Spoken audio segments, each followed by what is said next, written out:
안녕하십니까 여러분. 양산간호조무사학원 원장 이태진입니다. 오늘은 보건의료 전달 체계에 대해서 간단하게 수업하겠습니다. 보건간호 81쪽부터 86쪽에 있는 내용입니다. 먼저 보건의료 전달 체계의 개념부터 꼭 확인해야 되는데요. 의료를 필요로 하는 사람들에게 적정한 의료를 효과적이고 그리고 효율적으로 제공하기 위한 절차다라고 보시면 되죠. 그래서 이 보건의료 전달 체계라고 하는 것은 우리나라의 의료라는 어떤 시장이 한정되어 있잖아요. 그렇기 때문에 어떤 한정된 의료 시장을 어떻게 하면 모든 사람들에게 효과적이고 그리고 효율적으로 제공할 것인가, 그걸 고민한 제도가 보건의료 전달 체계라고 보시면 됩니다. 두 번째로는 보건의료 전달 체계 대두 배경입니다.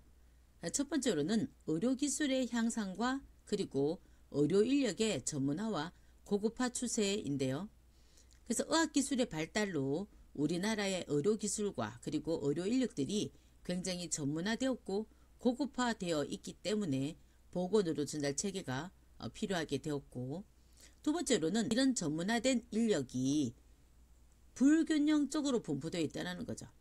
그래서 우리가 서울 쪽에 그죠? 거기에만 너무 많은 의료 인력들이 몰려 있다 보니까 이런 어떤 보건의료 전달 체계를 통해 가지고 이런 인력들을 효과적이고 또 효율적으로 의료를 필요로 하는 사람들에게 제공할 체계가 필요하게 되었다라고 보시면 되겠고요. 다음에 네 번째로는 제3자 지불제도의 도입 확산인데요. 제3자 지불제도라고 하는 것은 우리나라가 건강보험공단에서 치료비의 일정 부분을 지급하는 제도를 제3자 지불제도라고 얘기합니다. 그래서 이런 제3자 지불제도를 통해 가지고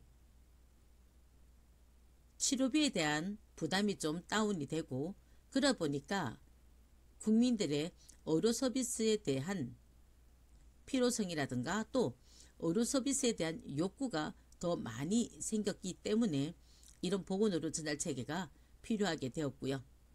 다음에 이제 제한된 의료 자원의 효율적인 어떤 재고가 필요하게 되었다는 거죠. 대학병원이나 아니면 종합병원처럼 전문적인 어떤 치료가 필요한 병원에는 정말 그런 어떤 치료라든가 또요 그런 의료 서비스가 필요한 사람들만 가고, 그렇지 않고 그죠? 지역에 있는 작은 병원에서 해결할 수 있는 병들은 지역에서 해결하자, 그런 어떤 의미로 보건의료 전달 체계가 대두되게 되었습니다. 그리고 또 하나 의료비의 급증 문제가 있는데요. 그래서 제3자 지불제도와 그리고 의료 인력의 불균형적인 분포 때문에 사람들이 아프면 서울로, 큰 병원으로, 대형 병원으로 몰려가다 보니까 의료비가 너무 많이 들더라는 거죠. 그래서 이런 문제를 해결하기 위해서 보건의료 전달 체계가 대두되게 되었습니다. 그러면 보건의료 전달 체계를 구성하는 요소는 어떤 게 있느냐? 우리 책에 보시면 5가지로 설명드릴 수 있는데요. 첫 번째로는 보건의료 자원의 개발입니다. 그럼 이 보건의료 자원 개발은요, 인력을 개발해야 되겠죠. 그리고 시설도 개발하고, 다음에 장비, 물자, 그죠? 그리고 지식도 개발해야 됩니다. 그래서 보건의료 자원의 개발에 인력, 시설, 장비, 물자, 지식을 개발해야 된다는 거 확인하시고요. 두 번째로는 자원의 조직화입니다. 그래서 보건의료 전달 체계를 만드는 데 있어서 자원을 어떻게 조직화할 것인가, 국가보건기관이 또 건강보험사업이 정부기관, 비정부기관의 민간 부분에서 자원을 조직할 수 있고요. 보건의료 서비스를 제공하는 것은 의료 전달 체계이죠. 그죠? 지금 우리가 배우고 있는 게 1차, 2차, 3차 이런 의료 전달 체계가 보건의료 서비스를 제공하고 있고요. 그리고 이제 국민 건강 증진과 질병 예방, 경제적 지원으로는 공공재원 조달과 또 고용주가 그죠? 일정 부분 부담하기도 하고, 그다음에 조직화된 민간기관이라든가 또 지역사회가 기여할 수도 있고, 외국에서 원조 도움을 받을 수도 있고, 개인이 부담할 수도 있습니다. 다음에요, 보건의료정책 관리인데요. 여기에는 지도력, 그죠? 다음에 의사결정과 규제와 조정이 있는데요. 특히 의사결정 안에는 계획, 집행, 실행, 모니터링, 평가 이런 것들이 있습니다. 우리나라의 보건의료 전달 체계는 1989년 7월 1일부터 실시하게 되었고요. 이 1989년 7월 1일은 우리나라에서 전 국민 건강보험 제도가 열린 날하고 똑같습니다. 함께 보시는 게 좋겠습니다.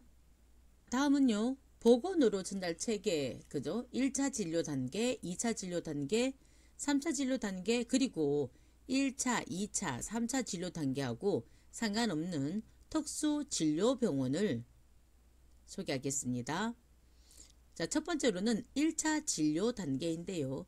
여기에는 의원, 보건소, 보건지소, 그리고 보건진료소와 조산원이 해당이 됩니다. 이 1차 진료 단계 같은 경우에는 우리가 제일 먼저 접하게 되는 진료 체계라고 보시면 되죠. 그리고 전체 질병의 70에서 80%를 처리하고 있고요. 가장 중요한 건 또 뭐다? 외래 진료를 그죠? 주종을 하고 있습니다. 또한 2차, 3차 진료 기관으로 의뢰도 합니다. 다음 두 번째로는 2차 진료 단계인데요. 여기는 주로 병원이 해당이 되고, 이 병원에는 해당 과 전문의가 진료하는 곳이고 입원 치료가 주종이 됩니다. 3차 진료 단계는 500병상 이상의 종합병원과 대학병원이 해당이 되고요.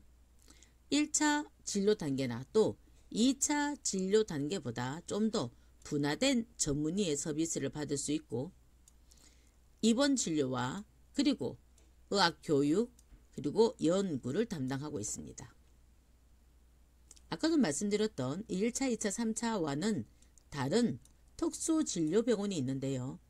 주로 이제 감염병이나 또 정신병, 산업재해를 입었을 때, 또 특수 방사선 치료를 받을 때 이용할 수 있는 진료기관이 특수진료병원이라고 보시면 되는데요. 여기 감염병이라고 얘기하는 것은 결핵이라든가 또는요 한센병 같이 이런 병일 때는 그죠? 산내 보면 결핵 전문병원이 있고요. 그다음에 소록도에 한센병이 있는데요. 그리고 감염병만 전문으로 하는 입원 진료와 그리고 외래 진료를 담당하고 있습니다. 이상의 보건의료 전달 체계를 공부했고요. 다지기 문제 1번 보겠습니다.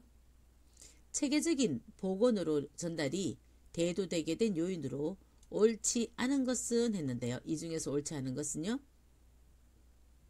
바로 4번입니다. 그래서 현금 배상형 제도가 아니라 제3자 지불제도의 도입 확산이었습니다. 그래서 그리고 1번, 2번, 3번, 5번은 맞는 얘기니까 참고로 확인하시기 바랍니다. 두 번째로는 보건의료 전달 체계의 목적으로 옳은 것은 입니다. 옳은 것은요, 5번입니다. 제한되어 있는 가용의 의료자원을 최대한을 활용해서 효율적으로 보건의료를 전달하는 절차입니다. 다음에 3번, 보건의료 전달체계 구성요소 중에서 보건의료 자원 개발에 해당이 되는 것은 이 중에서는요, 네, 바로 지식입니다. 지금까지요, 보건의료 전달체계 공부했습니다. 여러분의 내일을 응원합니다. 감사합니다.